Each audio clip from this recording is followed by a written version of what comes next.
Bonjour et deux sujets pour ce numéro qui sera certainement le dernier numéro de l'année 2020, tant mieux. Et on va parler de deux sujets, donc Ghost Rider, je vais vous dire ce que c'est, et puis on va parler de mes prévisions 2021 sur les tendances en fait tech qui vont être celles de l'année prochaine, et vous verrez qu'il y en a beaucoup qui sont liés à cette année. Alors premier sujet, Ghost Rider. Donc l'autre jour, dans la vidéo de la semaine dernière, j'ai parlé des lunettes de réalité augmentée ou des outils de réalité augmentée concernant les casques de moto, de ski, etc. Et j'ai oublié de parler principalement de Ghost Rider, qui était le sujet qui m'avait donné l'idée de parler de ça. Donc en fait, ce sont des lunettes qui sont sur Kickstarter là, pour les sportifs, et qui permettent en fait d'avoir, comme ce que j'adore quand j'ai que je fais de course de voiture, c'est le mode fantôme en fait. C'est-à-dire vous faites un tour rapide, vous le gardez en mémoire, et ensuite pour les tours suivants en fait vous avez le fantôme de la voiture qui vous est affiché, qui vous permet de vous mesurer avec votre meilleur temps ou avec le meilleur temps de quelqu'un d'autre. Ce qui permet en fait d'avoir un challenge en fait et de pouvoir voir à chaque virage, à chaque intermédiaire où vous en êtes. Et donc avec Ghost Rider c'est la même chose, c'est-à-dire vous courez. Et vous avez, donc avec les lunettes bien sûr, il faut les mettre, vous courez et vous voyez devant vous en fait quelqu'un d'autre qui court, et vous avez réglé bien sûr pour donner le rythme que vous souhaitez. Donc ça vous permet d'avoir le lièvre, surtout quand on fait de la course à pied ou du vélo. Mais là c'est plutôt pour la course à pied, d'avoir le lièvre en fait qui vous dit tiens je veux courir, je veux faire 5 km à la minute par exemple, c'est rapide quand même. Donc vous programmez sur votre téléphone, et ensuite vous mettez les lunettes et le mec il court devant vous à cette vitesse là, et comme ça vous pouvez le suivre, et ça vous donne le rythme et ça vous donne le tempo de la course. Et moi je trouve que ça c'est vraiment l'avenir du sport en fait, hein, pour les entraînements, c'est de pouvoir avoir ce genre d'outils. Alors aujourd'hui on a un peu ça dans les montres, avec les montres qui vous fait bip bip bip pour avoir la cadence de pas, etc. Mais là c'est mieux parce que vous avez vraiment tous les sens en éveil, puisque vous voyez la personne que vous devez suivre, et donc vous pouvez coller à son rythme, vous pouvez vous adapter, et c'est beaucoup plus immersif. Donc c'est un outil pour moi qui est sur en effet en crowdfunding, mais qui va, je pense, se multiplier. La réalité virtuelle va devenir quelque chose de commun en fait l'année prochaine.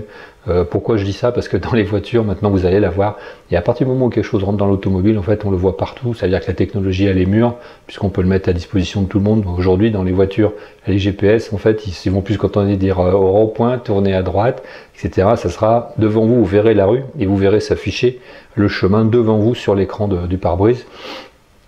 C'est déjà disponible en fait, hein, sur plein de modèles, et ça c'est le système qui est le plus pratique. Donc c'est celui qu'on va tous adopter parce que c'est le plus naturel pour nous. Vous avez devant vous, vous voyez une rue, hop, vous voyez une flèche à droite, vous allez à droite. Dans les jeux vidéo, je rappelle que c'est déjà comme ça pour ceux qui jouent à certains jeux immersifs en mode bac à sable. C'est déjà comme ça quand vous conduisez, on vous indique les directions. Donc ça va venir pour tout le monde. Donc voilà pour ce point. Et donc ça je vais suivre de près parce que moi j'adore, et donc je vais certainement faire un achat à un moment ou un autre d'un truc comme ça. Alors les prévisions 2021, je me suis fait un petit papier pour noter toutes mes idées. Je suis allé un petit peu dans tout ce que je lis, tout ce que je fais par rapport à mon quotidien. Et en fait pour moi dans l'année prochaine, s'il y a une chose qui va être full sujet, c'est le cloud.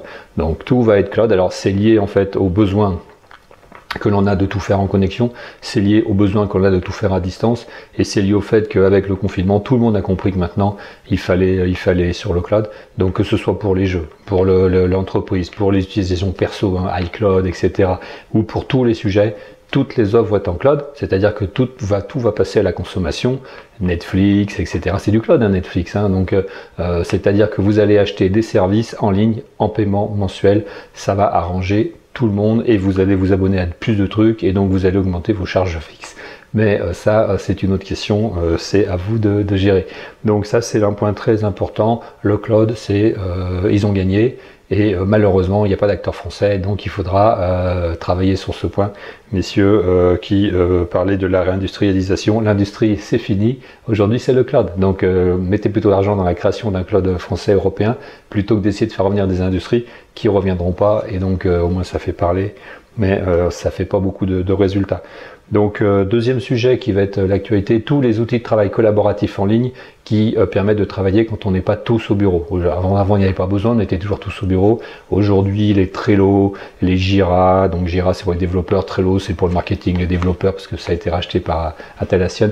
Toutes ces solutions là qui permettent de travailler en groupe, qui permettent d'échanger, de suivre des projets, elles vont devenir indispensables. Toutes les entreprises vont s'équiper et c'est important de s'y habituer parce que maintenant tout le monde va travailler comme ça.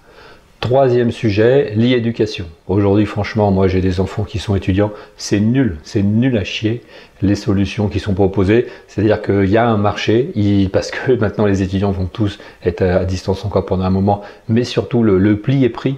Et donc à partir de là, il faudra travailler sur des solutions de cours à distance et pas d'e-learning, mais vraiment de cours et de travail à distance, basé sur les deux premières solutions que j'ai données, donc basé sur le cloud et basé sur la collaboration. C'est le seul moyen pour l'éducation de se réformer, que ce soit au lycée, où franchement ils n'ont rien fait du tout, à part quelques profs, parce qu'il y a quand même des outils disponibles, ou que ce soit après, les outils ne sont pas là, les solutions ne sont pas là, et donc c'est pas en mettant de PowerPoint en ligne que vous avez fait un cours, il faut travailler le sujet, et donc il y aura de l'e-éducation, et je pense qu'on n'a pas fini là d'évoluer sur ces solutions. Quatrième sujet, c'est un sujet qui a fait beaucoup parler, c'est qu'est-ce qu'on fait pour les commerçants locaux? Eh ben, il faut créer des places de marché locales, les gars, et donc à partir de là, toujours pareil avec le cloud, avec les outils qui sont disponibles, créer des places de marché pour les commerçants locaux, pour qu'ils puissent faire du click and collect, pour qu'ils puissent s'équiper, parce qu'on ne va pas travailler sur 50 000 sites.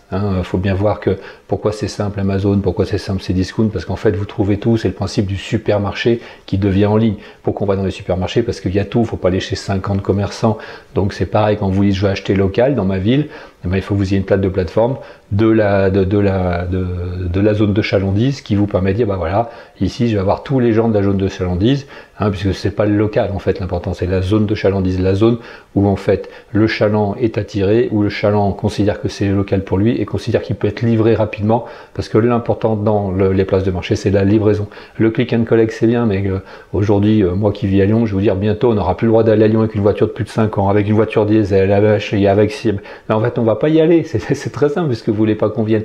Et ben faudra venir nous apporter des articles et à partir de là, à vous de vous équiper les gars pour que ça puisse fonctionner. Donc place de marché sur la zone de chalandise avec livraison, parce que c'est ça que les gens veulent. Ils veulent pas se déplacer pour aller chercher un truc et s'emmerder à trouver une place de parking, à ne pas stationner ou à braver des interdictions de circuler dans les grandes villes.